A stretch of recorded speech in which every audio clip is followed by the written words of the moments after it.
we always want to cast a light on things that are working effort-wise. Not necessarily, the results will come, but we really want to focus on the effort, because that is the jet fuel in our kids. That's like oxygen to them. That's jet fuel for their performance. That's jet fuel for the relationship, is focus on effort, not always on results. Well, here we are.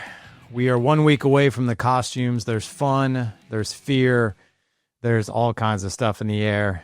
Kids are chasing each other for candy, but there's a little bit of fear in the air right now. There's fear in the air because it is that Halloween season, and there's haunted houses, there's scary stuff. And to be honest, when it comes to our kids, man, there's kind of scary stuff everywhere. And that's what today's podcast is all about. It's about having these conversations with the scary stuff and helping our kids through this scary stuff.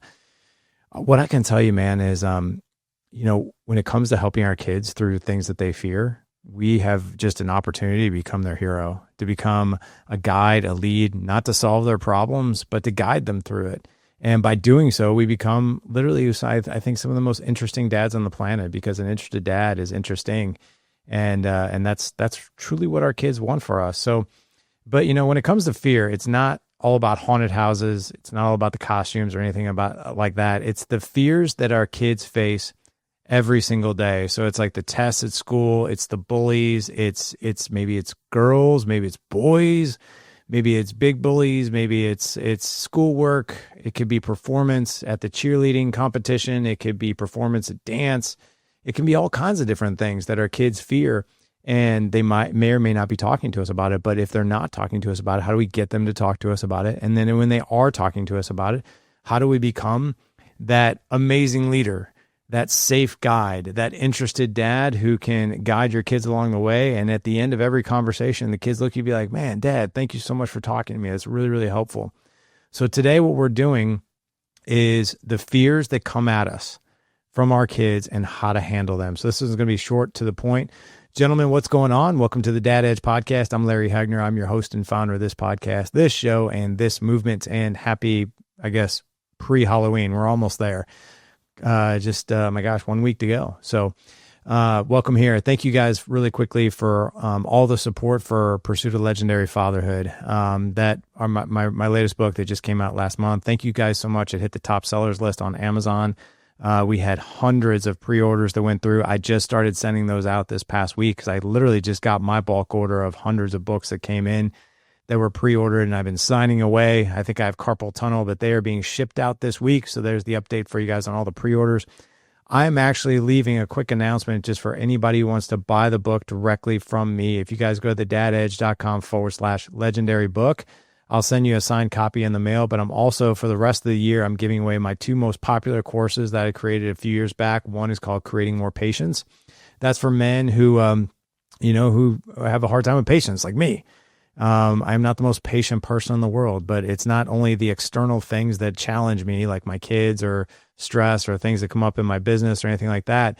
It's the internal patience, the patience that I actually have with myself. And in that course, I actually tackle both of those. It's not so much that we can battle the external things that challenge our patience. It's also the internal dialogue, that the way we come down on ourselves, the conversations we have with ourselves if we've lost our patience with ourselves, and how we can recover faster. So that's course number one. And then course number two is Creating Extraordinary Marriage Through Elevated Communication, Connection, and Intimacy.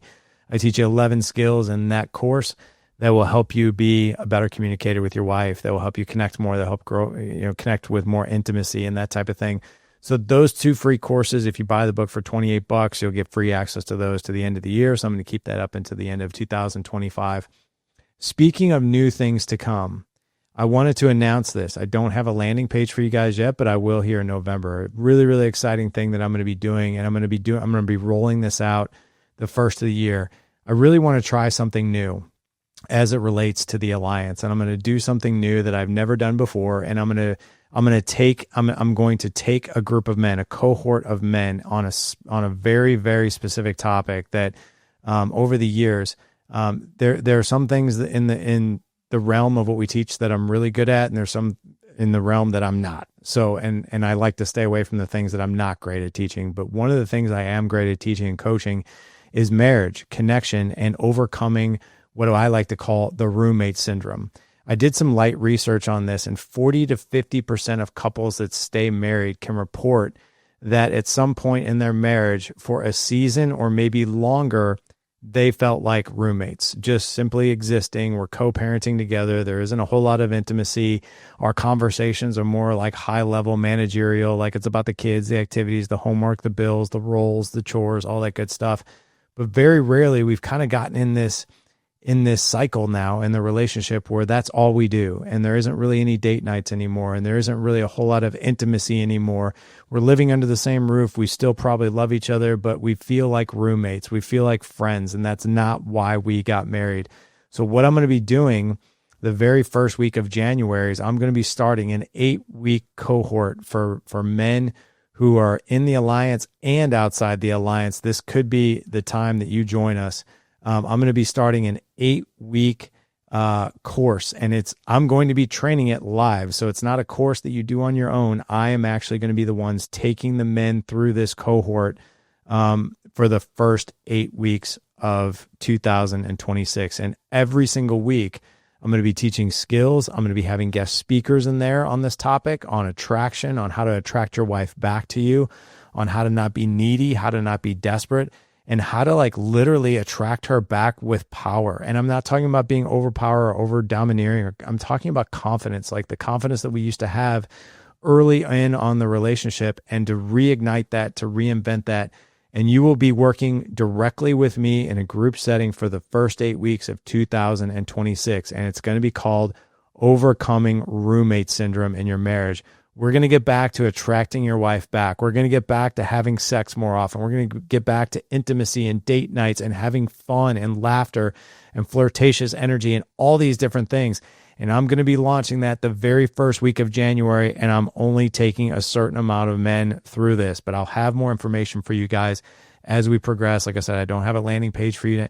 Just know, bookmark January, the first week of January, I'm going to have something for you. So if you've never done the Alliance, or if you've done the Alliance in the past and you want to work directly with me in your first 8 weeks in the Alliance, this is a good way to do it. So if you're struggling with that roommate syndrome, if you're struggling to reconnect with your wife, you want to lead again, you want to attract her back again, all these different things, man. Not only have I helped guys through this, but I've walked through this myself. My first 15 years of my marriage, literally, we were not great. We felt like roommates. We were doing the average stuff. We were going to bed and wondering, who's going to make the first move? Should I ask for intimacy, or should I say that I want it? Is she going to turn me down again? Are we going to have a conversation? Are we going to go out on a date night? All these different things that rattle your mind when you're just like laying there next to your wife who feels like a roommate, but she's become a stranger, and you want to reignite that feeling back again. That's what we're going to be doing over those first 8 weeks in January. So stay tuned. I'll have more information for you as we lead up to this in November and December, but that is the official announcement that I'm going to be taking a group of men, a cohort. Not to worry. I'm going to have you guys, I'm going to have a system for you guys to apply for it, to get into it, and to do life with me. So that is coming. So let's get to today's topic, which is why you guys are here. So let's talk about the fears. Let's talk about the things that our kids come to us, right? It could be the test that they have anxiety around. It could be the bad grade that they're dealing with. It could be the fact that your daughter just is crippled and paralyzed by the amount of anxiety she feels around performing at the dance recital, the cheer competition. Your son might be a wrestler, a football player, a baseball player, and he's just overcome with anxiety about the unknowns and the fears about performance and all these different things. And as our kids get older, they go through dark times. They go through fearful times. And a lot of times, sometimes the biggest fear that they're carrying is the one that we don't know about, the one that they're carrying, and they just don't want to share it. So one way, if you guys, let me just kind of digress for a moment. It's one thing for our kids to openly share their fears of what's going on in their life. But let's face it, some kids just don't feel comfortable talking to dad about that stuff. Like, man, I didn't feel comfortable talking about my fears to my mom or my dad growing up, because they were usually kind of cast aside, or like, that's not really important. Don't worry about that. It's not that big of a deal. Like, come on. And what that does is it's condescending to our kids, right? If we don't emotionally validate where they're at, which means like, hey, I see you. I've been through this. I know what this is like. Let's talk about some ways to overcome this. we also have to shine a light on the fact that their kids might not feel safe enough. So if you get the feeling that your kid is having a hard time open up to you, just simply ask them a question like this. Hey, is there something that you would like to share with me that maybe you haven't shared, or maybe something that you're holding back that you think I might not understand? And when we ask that question, we're really triggering like anything that they might be holding back. And we're also recognizing and validating that they might not feel 100% comfortable sharing it. I mean, that's a kid and a dad / parent adult dynamic that we have to overcome. We want our kids to come and talk to us about everything, but we also have to face the facts that they might be scared to. So sometimes just opening up with that first question is like a gateway into a beautiful conversation. So again, the question is this, or something like this. Hey, is there something you'd like to share with me that maybe you haven't shared with me because maybe you don't feel comfortable, or maybe you haven't shared with me because you might think that I might quite not understand what you're going through? Is there anything like that going on in your life? And then just allow silence, beautiful, beautiful silence to do its work, even if it's awkward, even if your kid doesn't say a word for 3 to 5 seconds, because those 3 to 5 seconds seem like a lifetime when it's quiet. But your kid also might be processing through some of the things that they're thinking about. So if we answer right away, or if we come in for the rescue with a response, we might not have given them enough time to process. So allow that time to process. So here's an example. My 11-year-old son, and I'll share this story. I like to think of myself as a dad that like my kids feel safe coming in and telling me things that they don't feel comfortable. But the reality is they don't. I'm just as much of a knucklehead as everybody else out there. And there are things that my kids don't want to tell me. So sometimes I need to open up with something like that. So let me explain some context here. My 11-year-old and my 17-year-old are both football players. My 17-year-old has played football since he was 8 years old. He's the starting center for the varsity team. He plays in every game. He plays the whole game on the offensive drives. And he's a very good player, but he's worked really, really hard at it over years. And it didn't start that way. He struggled for 2 or 3 years, wasn't getting played at all when he was in Little League, just kept grinding and grinding and grinding. And eventually over time, it worked out. My 11-year-old, he's going through the same thing right now. This is his second year of football. He's second string, maybe sometimes even third string. He is not the first string player. He usually doesn't even get played the first half of the game. And then when he sees his big brother out there just completely crushing every game and doing really, really well, it tends to wear on him, and it tends to wear on his value and his worth. And am I good enough? That kind of thing. And of course, we as dads, we don't look at our kids like that, but our kids might interpret that scenario like that, like my 11-year-old did. So I asked that question of my 11-year-old, and I got to be honest, I didn't know what was going to come back. But what came back is he feels fear when he goes out on the football field. And not just for performance-wise, he feels that he's going to let his team down. This is what he told me. I'm going to let my team down. I'm going to let my coach down. I'm going to let my big brother down. And I'm going to let you guys down because I'm not as good as my big brother. I mean, what? Like, are you kidding me right now? Like, man, please don't have that thought, because mom and dad don't feel that way. We don't have that thought, right? And that's a thought that this kid legitimately has. Like, I don't measure up to my big brother, so my mom and dad are not going to be nearly as proud of me. So the first thing that we do is we name those fears. We say them out loud, because as soon as we cast a spotlight on our fears and we name them for what they are, well, that takes the shame away. It takes the guilt away. When we spotlight shame and guilt and shadow things that we don't want to talk about, we actually take the power that it has over us. So the first thing that we want to do when your kid does that is you want to praise them for being brave of telling you, be like, man, that must have been really hard for you to tell me that. Like, how long have you been holding that back? And your kid might be like, I've been holding it back for a long time. Like, I've always kind of felt that way. Like, I never really felt like I was as good as Mason, and I didn't want to let you guys down. It's like, oh my gosh, well, I'm so glad you named that. I'm so glad you said that out loud, because here's the thing. Let's face this together. And that's step number 2. Let's face this together. Let's get clarity around that. And I asked my kid, like, do you really think mom and dad love you any less if you play 1 minute of the game, or you play the full minute of the game, or you don't get played at all? And then he kind of asked himself that question. He's like, no, I know you guys do.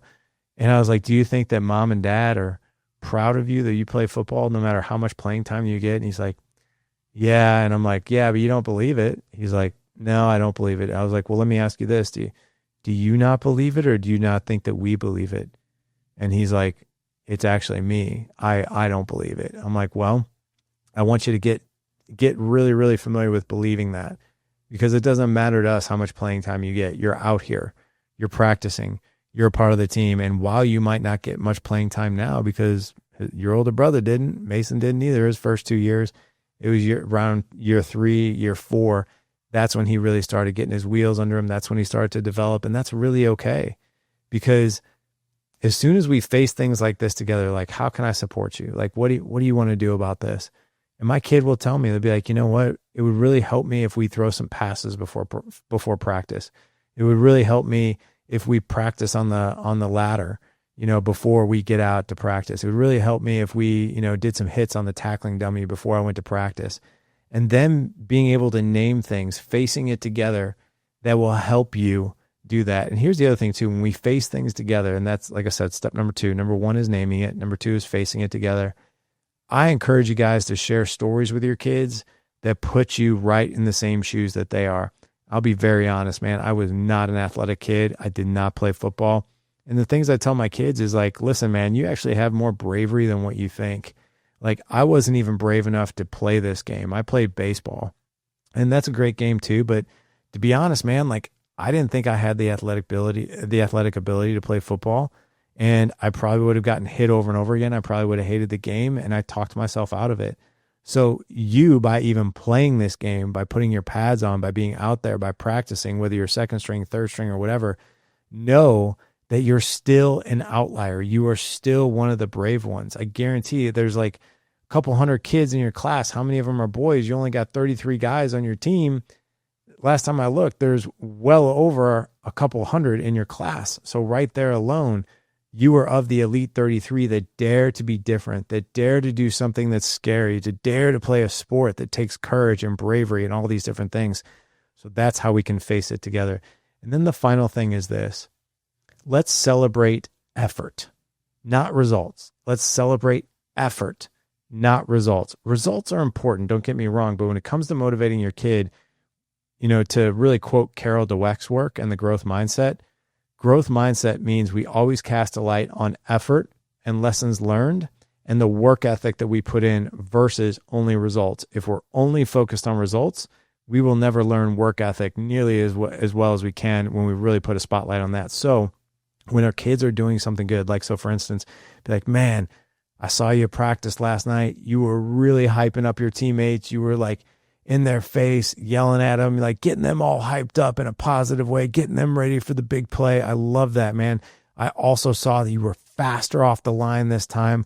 I saw as soon as that ball snapped, you exploded off the line. That's the fastest I've ever seen you go. And this time I saw you almost get your hands wrapped around that quarterback for a sack. You almost did it. It was so close. And I guarantee if you keep trying and you keep putting in that work and that effort, you will absolutely get that sack that you've been wanting, because my son plays defense. So there's that. But we always want to cast a light on things that are working effort-wise. Not necessarily, the results will come, but we really want to focus on the effort, because that is the jet fuel in our kids. That's like oxygen to them. That's jet fuel for their performance. That's jet fuel for the relationship, is focus on effort, not always on results. So guys, as we wrap up here, I want to point you in the direction of one more resource that I just created. And it's kind of enlightened with this because it's a conversation with your kid around fears, right? But we want to have conversations around other topics, right? We want stories, we want connection. That's the most important thing we want, is connection. And some of us have kids that are 5 and under. Some of us have kids that are 5 to 8. And there's like a totally different brain that goes with a kid that's 5 to 8 years old. Then we got like the tweens, like the 9 to 12, and they're dealing with different things. They're just about out of elementary school, entering into middle school. They're kind of like that tween. They're like, a lot of changes are happening. And then we got those pesky teenagers that don't like to give us a whole lot of information. I just created a brand new free resource for you guys called Questions for the Car. Questions for the Car. The reason I titled it that is because dudes like to drive, and dudes always are driving their kids around, and we always want to have conversation in the car. It's also really less intimidating, believe it or not, to have a conversation with dad while you're in the car, because you're both face to face, you're both side by side, you're not nose to nose, toes to toes, because that could be really intimidating for a kid when we're asking them deep questions. So here's what I got for you. Brand new PDF All you have to do is download it. It's got questions. If you have a kid who's between the ages of 5 to 8, I have 25 questions in that PDF just for you to go back and forth and have a lot of fun with your kids and connect with your kids. For all you guys out there, 9 to 12, those pesky tweens, right? I've got 25 questions for you guys as well. Perfect age range to have good conversations, but it can also be awkward. And then if you got teenagers and you're trying to have conversations with them and you just keep banging your head up against a wall, I've got 25 questions for those teenagers as well. Doesn't matter if they're boys or girls. The questions are gold. They will get you so many good conversations. If you guys go to this particular show, which is the dadedge.com/1392 for this show, again, the dadedge.com/1392, I will have a link in the show notes for you. It's called Questions for the Car. Questions for the car. It doesn't cost you a dime. All you got to do is pop in your name and email address. I'm not selling you anything. This is totally free. The only thing I want you to do is reply to my email after you've asked a couple questions and just let me know how it goes. That's always the best for me. So like I said, if you guys want to check out everything we're doing, the show notes, everything that I talked about as far as the new course that I'm creating that I'm going to be teaching live in January of 2025, Overcoming Roommate Syndrome for Married Couples. It's going to be out of bounds. You guys will absolutely love that. Head on over to thedadedge.com/1392 for this show. Gentlemen, thank you so much for everything you've done for me, for the show, for this mission, for this movement. Go out, live legendary. Take care.